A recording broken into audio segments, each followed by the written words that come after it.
Halo, selamat malam. Assalamualaikum warahmatullahi wabarakatuh. Apa kabar teman-teman sahabat Purapedia yang sekarang lagi berada di rumah? Nah, pada malam hari ini ya, di video kali ini apa sih yang mau kita bahas teman-teman?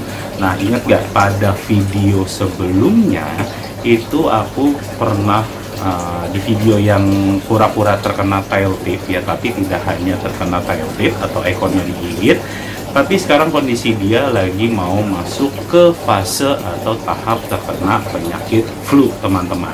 Nah, di video kali ini, karena di video yang kemarin aku berjanji kita mau membahas lebih detail dan lebih mendalam tentang JKK ProCare. Nah, di video kali ini tentunya juga kita akan membahas lebih dalam tentang JKK ProCare itu ya teman-teman.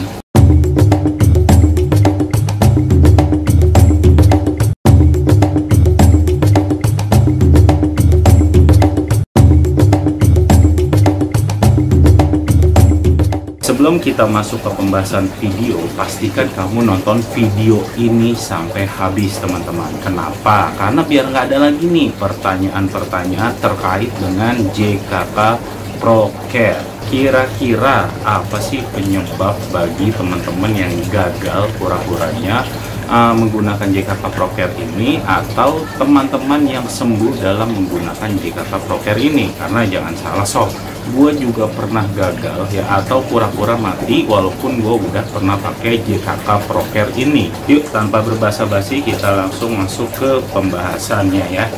Untuk pembahasan pertama, untuk poin pertama ya, ini yang paling sering ditanyakan dan menjadi pertanyaan ya, kira-kira berapa banyak sih jumlah kapsul yang harus kita gunakan ya, kapsul JKK ProCare ini untuk menyembuhkan kura-kura yang sakit pneumonia. Hai buat kalian para pecinta kura-kura air tawar, yuk kita join di komunitasnya Purapedia. Gimana cara gabungnya? Kalian cukup cari aja grup di Facebook Komunitas Kura-Kura Air Indonesia. Aku tunggu di grup itu, kita bisa berdiskusi bareng dengan para teman-teman atau para penghobi kura-kura air tawar tentunya. Nah sob, untuk menyembuhkan penyakit pneumonia menggunakan JKK ProCare ini ya, jangan salah, kita tidak hanya butuh 1-2 kapsul atau 5 kapsul, tapi bisa belasan atau bahkan puluhan sob untuk menyembuhkan satu ekor kura-kura menggunakan JKK ProCare ini. Di sini banyak banget testimoni dari teman-teman ya, pengalaman dari teman-teman yang udah di-share bahwa mereka itu benar menghabiskan kapsul pada JKK ProCare untuk kura-kuranya sampai sembuh. Itu ada yang belasan, ada yang puluhan gitu ya, bahkan juga ada yang cuman di bawah 10 kapsul tapi si kura-kura tersebut bisa sembuh sob.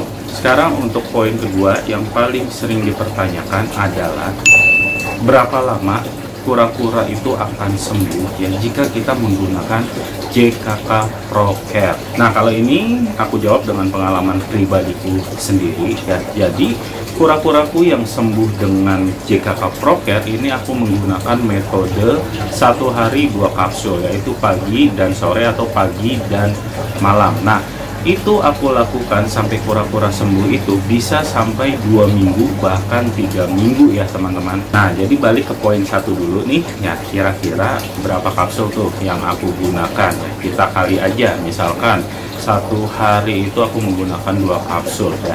Nah aku menggunakan itu selama 14 hari misalkan nonstop. Nah tinggal kita kali aja 2 dikali 14. Nah itulah jumlah dari penggunaan aku menggunakan JKK ProCare sampai kura-kuranya benar-benar sembuh. Bahkan jangan salah guys, ada juga loh yang sampai berbulan-bulan, bisa sampai 1 bulan, 2 bulan, 3 bulan, bahkan sampai 5 bulan. Itu kura-kura harus meminum JKK ProCare sampai dia proses penyembuhan atau sampai benar-benar sembuh total dari si pneumonia. Nah sekarang untuk poin ketiga teman-teman. Nah ini yang paling membagongkan dan paling menjadi kontroversi dari JKK ProCare teman-teman. Kira-kira apa? Bang, kok kura-kura gue udah dikasih JKK Proker masih mokat atau masih mati? Nah, itu kira-kira kenapa teman-teman? Kalau itu bukan hanya kalian doang ya sob ya. Saya pun juga pernah menggunakan JKK Proker tapi kura-kura tetap mati.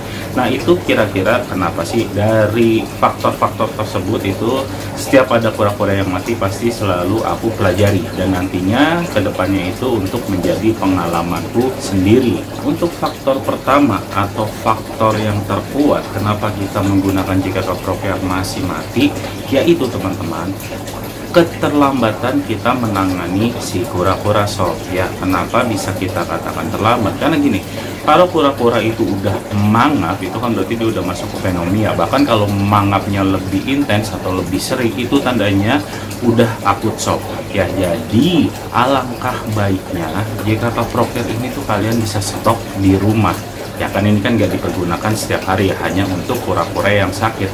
Tapi ketika ada kura-kura sakit, jangan kalian baru repot, baru ribet ya, menunggu obat JKK Proker ini dikirimkan atau beli online dan baru sampai di rumah. Ketika sampai di rumah, kura-kuranya itu udah kritis sob. Nah, ini contohnya seperti di kura-kura yang tail tip ini sob. Jadi kura-kura itu kan nggak bisa ngomong ya bro ya, nggak bisa ngomong. Jadi dia nggak bisa ngomong kalau dia lagi sakit gitu. Nah, gimana sih cara kita sebagai kiper peka terhadap, wah ini kura-kura gue lagi nggak beres nih, misalkan kayak gitu. Jadi kita udah tahu dengan sinyal-sinyal yang diberikan, atau tiba-tiba karakter yang tadinya lincah apa segala macam tiba-tiba drop, itu udah menjadi suatu sinyal ya untuk kita nih para kiper kalau si kura-kura kita tuh lagi nggak baik-baik aja. Nah, jadi di kura-kura kue yang tail tip ini ya, dia akhir-akhir ini tuh udah merem sob, terus udah di basking terus. Nah,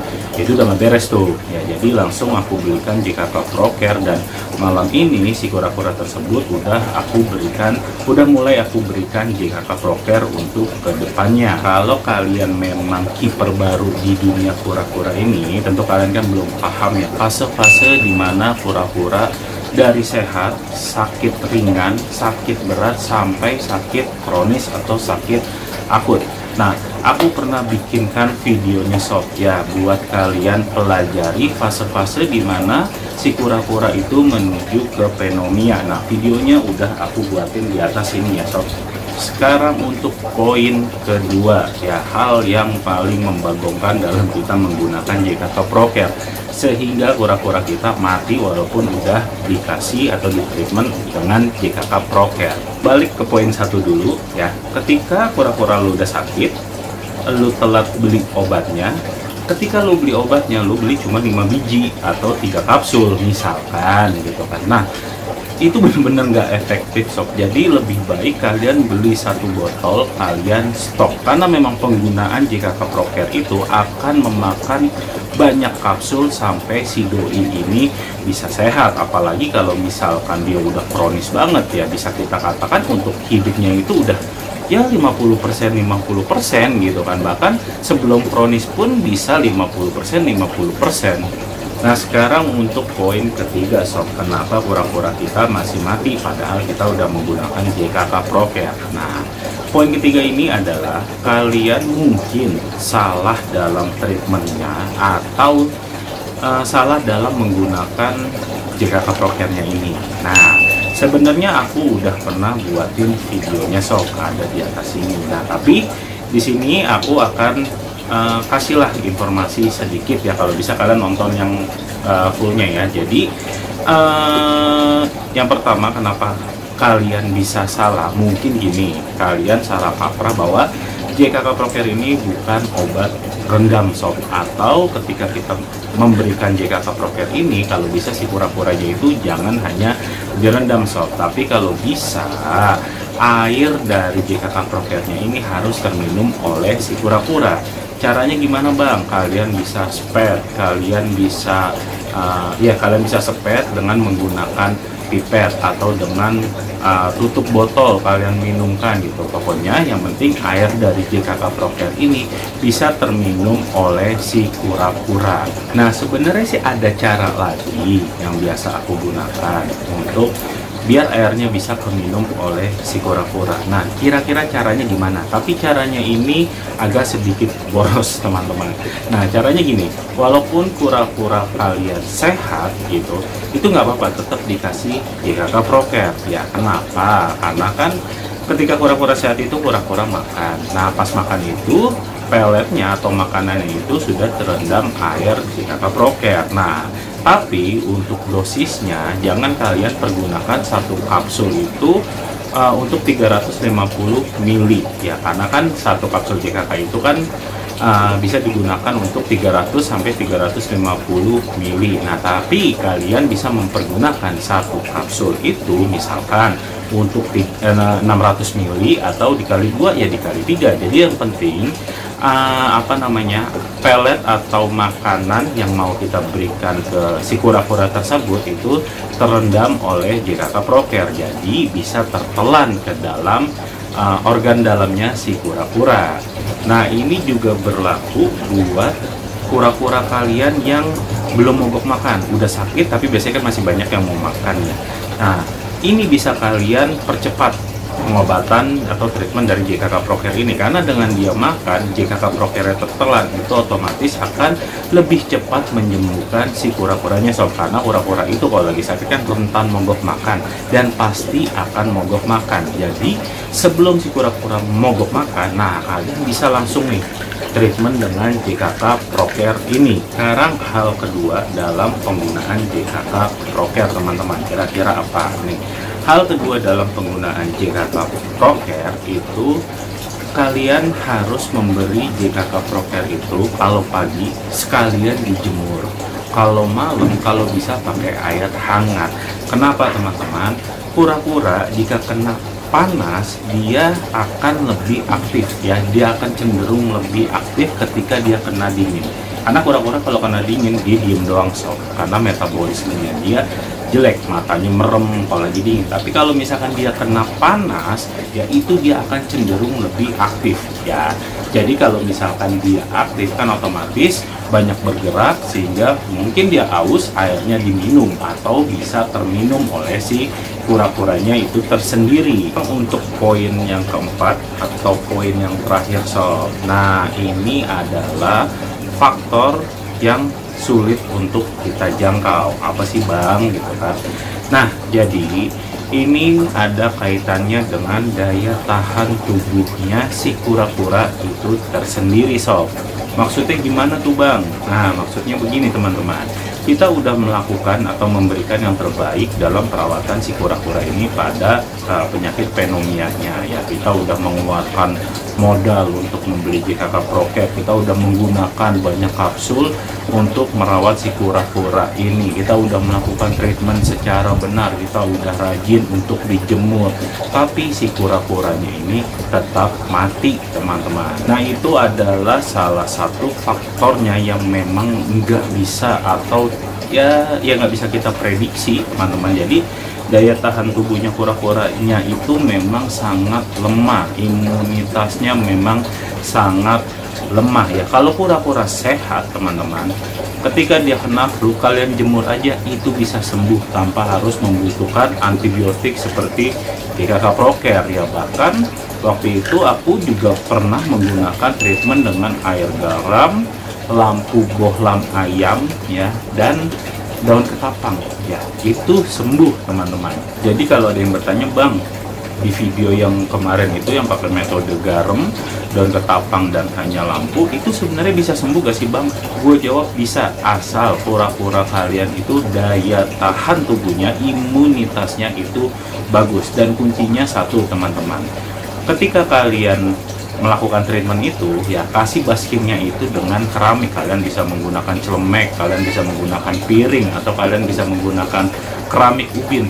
Kenapa sih bang harus keramik? Ya kita tahu ya, sifat keramik itu kan menyerap panas gitu. Jadi ketika lampunya itu menyorot ke arah basking atau mengarah ke keramik itu ya, jadi yang hangat itu bukan hanya tempurungnya aja sob, jadi si kura-kuranya dari bawahnya juga bisa hangat karena faktor dia ngebasking di atas keramik Nah, tapi kalau kura-kuranya dengan JKK Proker aja nggak bisa disembuhin sob, apalagi pakai metode yang garam, ketapang, dan hanya lampu itu. Nah, modar sob. Oke, segitu dulu untuk video malam kali ini terkait lebih dalam tentang JKK Proker. Semoga video ini membantu informasi tentunya kalau kalian pengen menggunakan JKK Proker. Intinya dari video ini adalah sob, kita harus well prepare ketika kita menjadi kiper dari kura-kura air. Sebenarnya bukan hanya untuk kura-kura aja ya, untuk semua hewan kita harus lebih well prepare ya, dengan menyiapkan kayak obat-obatan, garam ikan, ketapang, akriflavin. Nah, itu obat-obatan yang sering digunakan oleh si kura-kura, termasuk JKK Proker itu sendiri. Inti yang kedua dari video ini sob, ya ini banyak pemula atau banyak teman-teman lah yang beli kura-kura tapi kalian belum mempelajarinya terlebih dahulu. Nah, alangkah baiknya, alangkah bijaknya ketika kalian mau membeli kura-kura dan kalian belum punya pengalaman, itu kalian bisa bisa belajar dulu, bisa baca-baca lah di internet atau ikut-ikut forum komunitas. Kenapa? Jadi kalau kura-kura kalian nanti sakit, kalian udah tahu bagaimana cara menanganinya sob. Jangan kura-kuranya sakit dulu baru kalian nyari-nyari informasi, nanya sana sini, nih kura-kura gue sakit, kura-kura gue sakit gitu. Perlu diingat, mau semurah apapun, misalkan kura-kura Brazil baby harganya cuma 25.000 sob ya, tapi ya kalau dia mati kita yang rusak teman-teman ya. Jadi alangkah bijaknya kalian benar-benar well prepare dulu, wadahnya harus sesuai, obat-obatannya harus ada, terutama untuk ya kalau pengalaman belum punya, setidaknya ilmu dasar bagaimana cara si melihara kura-kura Brazil ini. Inti ketiga dari video ini adalah, nah ini kalian sebagai kiper harus lebih peka teman-teman terhadap kura-kura kalian. Pasti kalian setiap hari berinteraksi dong, kalian juga tahu karakternya si kura-kura kalian seperti apa, bagaimana kesehariannya gitu. Nah, jadi ketika ada hal yang aneh dari kura-kura kalian, itu kalian patut curiga ya. Jadi kayak misalkan dia biasanya rakus makan sehari bisa 5 kali misalkan, nah tiba-tiba besoknya makannya hanya 1 kali, bahkan tiba-tiba nggak mau makan. Nah, itu kalian patut curiga ya, mungkin dia bosan, coba dulu ganti makanannya misalkan gitu, atau bisa jadi itu dia menuju ke fase kura-kura mau sakit men. Ya, sekali lagi terima kasih sudah meluangkan waktunya untuk menonton video-video di channel Kurapedia. Silahkan buka video-video lainnya kalau kalian mau mencari informasi tentang dunia kura-kura, atau kalian mau dibuatkan atau request tentang informasi apa sih yang mau kita jadikan konten, juga silahkan tulis di kolom komentar. Atau kalian punya hal mendetail untuk pertanyaan seputar kura-kura, kalian bisa langsung DM aja ke IG-nya Kurapedia. Di mana bang? Di kura.pedia. Kalau kalian suka dengan video ini, jangan lupa tolong tekan tombol like-nya sob ya, kalau merasa informasi ini bermanfaat untuk kalian tentunya. Nah, kalau kalian tidak suka dengan video ini atau dirasa video ini tidak bermanfaat, silahkan tekan tombol dislike-nya sob. Dan jangan lupa dukung terus channel Kurapedia supaya aku tetap semangat nih untuk bikin konten tentang kura-kura air tawarnya. Selamat malam, selamat beristirahat. Assalamualaikum warahmatullahi wabarakatuh. Salam tempurung, see you, bye bye.